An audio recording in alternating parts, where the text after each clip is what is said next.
এই গল্পের শুরুতে আমরা ফিপি নামের একটি ছোট মেয়েকে দেখতে পাই যে তার মা এবং বাবার সাথে বসে আছে এবং তার মা তাকে বলছিল যে এখন বিজ্ঞান এত এগিয়ে গেছে যে এটি চাঁদ এবং পৃথিবীর মধ্যে দূরত্বও দেখাতে পারে। এতে ফিপির বাবা ফিপিকে প্রশ্ন করে, আমি কি তোমাকে চাঁদের বিজ্ঞান সম্পর্কে আরো কিছু বলতে পারি? এ বিষয়ে ফিপি স্পষ্টভাবে তার বাবাকে না করে দেয়, কারণ সে তার মায়ের কাছ থেকে চাঁদ সম্পর্কিত গল্প শুনতে চেয়েছিল। তার মা তাকে চাঁদের গল্প বলেন, কিভাবে 1000 বছর আগে চাঁদ দেবী এই পৃথিবীতে বাস করতেন এবং তিনি একজন যোদ্ধাকে ভালোবাসতেন, কিন্তু একদিন দেবী একটি জাদুকরী সিরাম পান করেন যা তাকে অমর করে তোলে এবং অমর হওয়ার পরে তাকে চাঁদে টেনে নিয়ে যায়। কিন্তু তিনি যে যোদ্ধাকে ভালোবাসতেন তিনি পৃথিবীতেই ছিলেন এবং সময়ের সাথে মারা যায়, কারণ তিনি অমর ছিলেন না। চাঁদে এখনো চাঁদের দেবী থাকেন এবং তিনি তার পছন্দের যোদ্ধার জন্য অপেক্ষা করছেন। দেবী চাঁদে তার খরগোশের সাথে থাকে যে তাকে এখনো কোম্পানি দেয় এবং দেবী তার খরগোশকে খুব ভালোবাসে। তার মায়ের কাছ থেকে এই গল্প শোনার পর ফিপি তার বাবাকে জিজ্ঞাসা করে যে তার মা যে গল্পটি বলছেন তা সত্য কিনা। এর উপর তার বাবা তাকে বলে যে তোমার মা যদি তোমাকে বলে তবে তা অবশ্যই সত্য।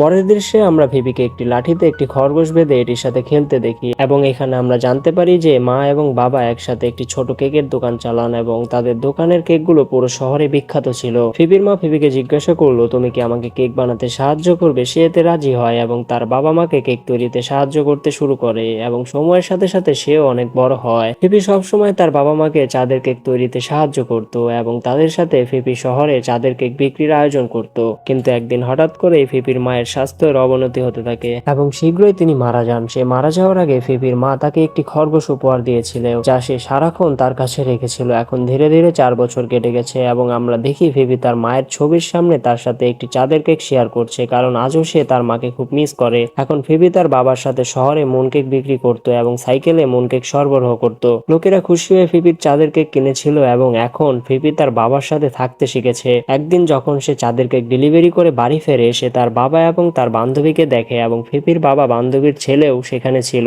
সে বুঝতে পারে তার বাবা তার বান্ধবীকে বিয়ে করতে চায়, কিন্তু ফিপি তার বাবার বান্ধবী এবং তার ছেলেকে মোটেই পছন্দ করে না। এখন তার বাবা চাঁদ উৎসবের জন্য ঘর সাজাচ্ছিল। তার বাবা তাকে বলে যে তার বান্ধবীর সাথে কথা বলা উচিত, কারণ আন্টি খুব ভালো মানুষ, কিন্তু সে তার বাবার বান্ধবীর সাথে কথা বলবে না, তাই ডিরেক্ট না করে দেয়, কারণ সে মোটেও পছন্দ করেনি তার বাবার বান্ধবী এবং তার ছেলেকে। সে চায় না তার বাবা তার বান্ধবীকে বিয়ে করুক। এখন তার আগেই ফিপির বাবা তার বান্ধবীর সাথে কথা বলার জন্য তাকে বোঝানোর চেষ্টা করার আগেই ওনার বান্ধবী সেখানে আসে। সে ফিপির জন্য প্রিয় কাঁকড়া নিয়ে এসেছিল, কারণ সে কাঁকড়া খেতে পছন্দ করে। আসলে তার বাবার বান্ধবী ফিপিকে আরো কাছে আনতে চেয়েছিল যাতে ফিপি তার সাথে খোলামেলা হতে পারে। এখন এরপরে পরিবারের সবাই একসাথে ডিনার টেবিলে রাতের খাবার খেতে আসে এবং সেখানে ফিপি তার খরগোশকে খাবারের টেবিল থেকে সরিয়ে দেয়, কারণ তার মা বলেছিল যে খরগোশটি খাবারের টেবিলে থাকবে না। তার খরগোশও তার উপর রেগে যায় এবং সেখান থেকে চলে যায়। এখন সবাই সেখানে একসাথে রাতের খাবার খেতে শুরু করে, কিন্তু একই সময় যখন ফিপি তার বাবাকে হাসতে দেখে এবং তার বান্ধবীর সাথে কথা বলতে দেখে, তখন সে এটি মোটেও পছন্দ করে না, কারণ এখন তার বাবার বান্ধবী তার মায়ের জায়গা নিচ্ছিল। ফিপি ওর দিকে তাকিয়ে আসে দেখে ওর বাবার বান্ধবী তাকে জিজ্ঞাসা করে যে তোমার বাবা বলেছিলেন যে তুমি এখনো চাঁদ দেবীর গল্পে বিশ্বাস করো। আসলে সবাই জানতো যে চাঁদ দেবতার গল্পগুলি কেবল একটি গল্প,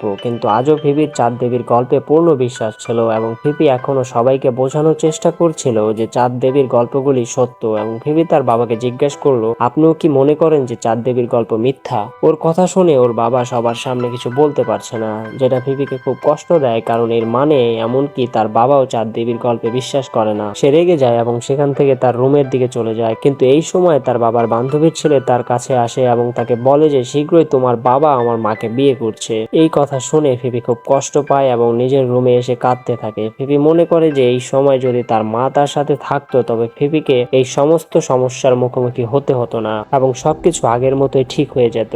হঠাৎ যখন সে দেখে যে তার খরগোশ জানালা দিয়ে লাফ দিয়েছে, সে তার খরগোশের পিছু নিয়ে পুকুরের পাড়ে পৌঁছে যায়। সে চাঁদনি রাতে আকাশে চাঁদ দেখতে পায় এবং সে অনুভব করে যে তার বাবা তার মাকে ভুলে যাচ্ছেন এবং যদি সে তার বাবাকে চাঁদ দেবীর গল্পে বিশ্বাস করাতে পারে তাহলে সে তার বান্ধবীকে বিয়ে করবে না এবং সবকিছুই করবে আগের মতো ভালো হয়ে যাবে। কিন্তু ফিবি তার বাবাকে এই গল্পটি বিশ্বাস করাতে হলে প্রথমে নিজেকে চাঁদে যেতে হবে, যা আপাতত ছিল অসম্ভব, কারণ চাঁদ পৃথিবী থেকে লক্ষাধিক কিলোমিটার দূরে থাকলেও সে এত সহজে হাল ছেড়ে দিতে চাচ্ছিল না। সে কারণে ফিবি চাঁদে যাওয়ার জন্য একটি রকেট তৈরি করার সিদ্ধান্ত নেয় এবং সে এই মিশনে পুরোপুরি উঠে পড়ে লাগে এবং ফিবি বিভিন্ন ধরনের রকেটের মডেল তৈরি করে, পরীক্ষা নিরীক্ষা করে এবং রকেট তৈরির জন্য অনলাইনে প্রচুর উপকরণ অর্ডার করে। এটা দেখে কেউ বুঝতে পারলো না যে মেয়েটা কি করতে চাচ্ছে, কিন্তু অনেকদিন একটানা কঠোর পরিশ্রম এবং অনেক রকেট প্রজেক্ট ফেল হওয়ার পর অবশেষে ফিবি তার খরগোশের মতো দেখতে একটি রকেট বানিয়ে ফেলে, যেটিতে ফিবি বসে চাঁদে যাবে। কিন্তু তার বাবার বান্ধবীর ছেলেও ফিবির এই প্রজেক্ট সম্পর্কে জানতে পারে এবং সেও গোপনে তার খরগোশের রকেটে বসে থাকে। এখন ফিবি তার খরগোশের সাথে রকেটে বসে তার পরবর্তী যাত্রা শুরু করে। প্রথমে তার রকেটটি খুব ধীরে চলছিল, কিন্তু শীঘ্রই এটি গতি অর্জন করতে শুরু করে এবং আকাশে উঠতে শুরু করে। সে তার খরগোশের সাথে চাঁদের দিকে খুব দ্রুত এগিয়ে যাচ্ছিল, যার কারণে সে খুব খুশি ছিল।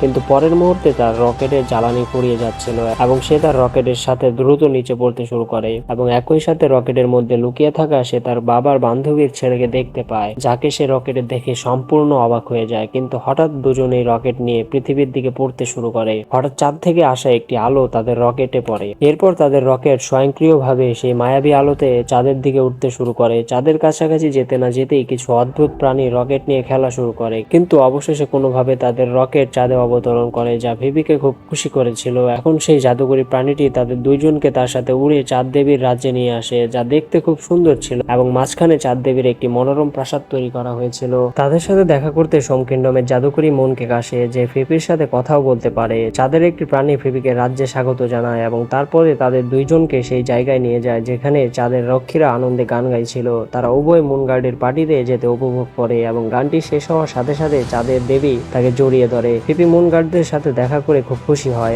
এবং ফিবি চাঁদের দেবীকে তার সাথে একটি সেলফি তুলতে বলেন, যাতে ফিরে যাওয়ার পরে ছবিটি তার বাবাকে দেখিয়ে প্রমাণ করতে পারে যে চাঁদের দেবী সত্যিই আছেন। তার অনুরোধে চাঁদের দেবী তার সাথে একটি সেলফি তোলেন, কিন্তু ফিবিকে ছবিটি দেওয়ার পরিবর্তে ফিবি তার জন্য উপহার এনেছিল কিনা তা দাবি করেন, কিন্তু সে চাঁদ দেবীর জন্য কোনো উপহার আনেননি। তাই সে মুনকিন্ডমের জাদুকরী মুরগির সাথে চাঁদের দেবীর জন্য একটি সুন্দর উপহার খুঁজতে বের হয় এবং সেই ছেলেটি খরগোশের সাথে চাঁদ দেবীর প্রাসাদে থাকে। ফিবি সেখান থেকে চলে যাওয়ার পর ছেলেটি মনে করে কেননা চাঁদ দেবীর থেকে ফিবির সাথে তোলা সেলফি চুরি করবে এবং সেও তাই করার চেষ্টা করে, কিন্তু এই সময় ছেলেটি এক জায়গায় বন্দী হয়ে যায় এবং সেখানে আটকে থাকে। চাঁদ দেবী গভীরভাবে চিন্তিত ছিলেন যে তিনি আর কখনো যে যোদ্ধাকে ভালোবাসতেন তার সাথে দেখা করতে পারবেন না। পরের দৃশ্যে আমরা ফিবিকে দেখতে পাচ্ছি যে মুন কিংডমের জাদুকরী মুরগির সাথে দেবীর জন্য একটি সুন্দর উপহার নিতে যাচ্ছিল, কিন্তু একই সময় হঠাৎ করে শুরু হয় আকাশ থেকে ভাঙা তারার বৃষ্টি। কিন্তু যে কোনো ভাবে চাঁদের অপর প্রান্তে তার ক্র্যাশ করা রকেটে পৌঁছাতে সক্ষম হয়। এখন সে তার ভাঙা রকেটে প্রবালের খেলনা দেখতে পায়, যা ফিফির মা তাকে দিয়েছিলেন। ফিবি চাঁদ দেবীকে উপহার হিসেবে পুতুলটি দেওয়ার সিদ্ধান্ত নেয়, কিন্তু পরের মুহূর্তে সেই মুন কিংডমের জাদুকরী মুরগি ফিফির কাছ থেকে পুতুলটি ছিনিয়ে নেয়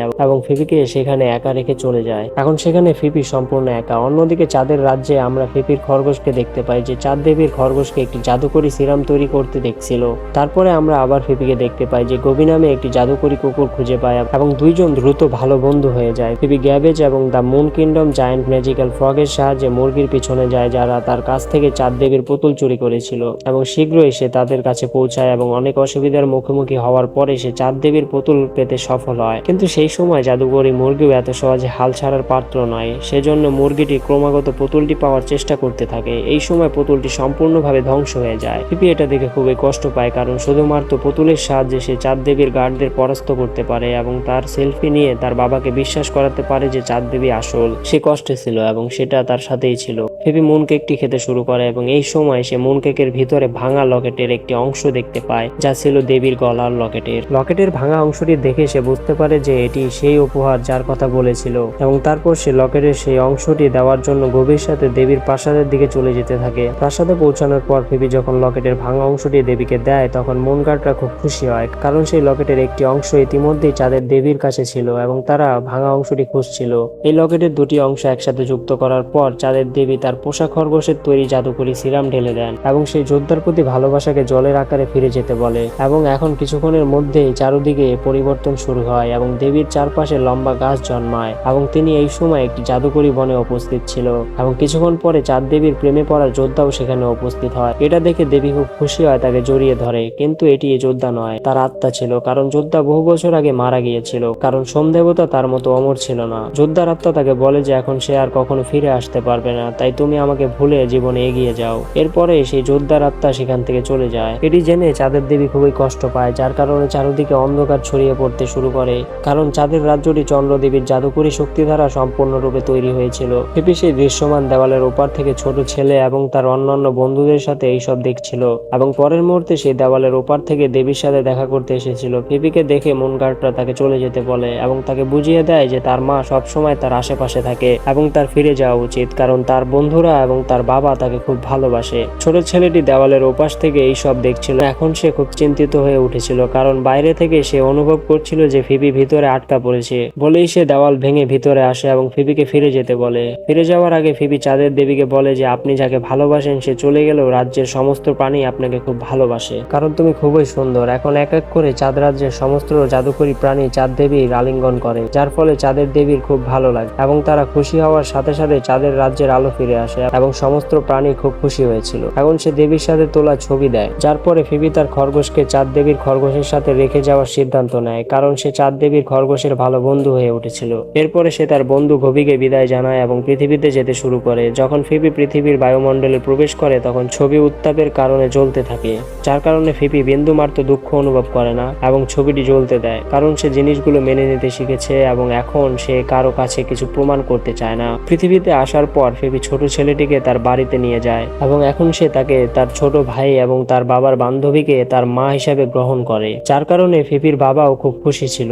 এখন সে তার সুখী পরিবার নিয়ে সুখে থাকতে শুরু করে। একদিন ফিবি যখন রাতে পুকুরের পাড়ে বসে আছে তখন একটি সারস পাখি ফিবির কাছে আসে এবং পরের মুহূর্তে সে এবং তার পাল আকাশে চাঁদের দিকে উড়ে যায়। সরসকে দেখে তার মনে হয় বোধহয় চাঁদ দেবী তার সাথে দেখা করতে পৃথিবীতে এসেছিলেন। এর সাথে মুভিটি এখানেই শেষ হয়।